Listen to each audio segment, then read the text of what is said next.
అందుకే రాష్ట్రం నలుమూలల వలసపోయినట్టు పొట్ట చేత పట్టుకొని చదువుకోవడానికి మేం వెళ్ళడమైంది. రాష్ట్రం నలుమూలల నుంచి చదువుకోవాలంటే ఎవరైనా నా కొడంగల్కు రావాలి, ఈ కొడంగల్లో చదువుకోవాలి.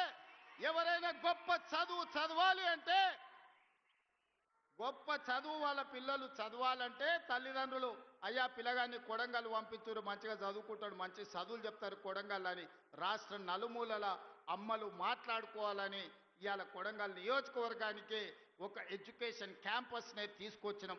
ఇవాళ మీ అందరు మంత్రివర్గంలో 100% సహకరించడం వల్ల ప్రతి గ్రామంలో పాఠశాల నడుస్తుంది, ప్రతి మండలంలో చదువుకునే కాలేజీలు వచ్చినాయి. నియోజకవర్గానికి మొత్తానికి ఒక ఎడ్యుకేషనల్ క్యాంపస్, ఉస్మానియా యూనివర్సిటీలో కూడా ఇన్ని ఫ్యాకల్టీస్ లేవు, ఇన్ని కాలేజీలు లేవు అక్కడ ఉండే క్యాంపస్లో. కానీ అదే కొడంగల్లో ఈనాడు వాటన్నిటినీ ఒకే ప్రాంతంలో కేంద్రీకరించి ఈరోజు పనులు ప్రారంభించుకున్నాం. సరిగ్గా 16 నెలలు తిరిగే లోపల ఇది ఒక అంతర్జాతీయ స్థాయి ఎడ్యుకేషనల్ హబ్గా దీన్ని మార్చడానికి మేము ప్రయత్నం చేస్తున్నాం.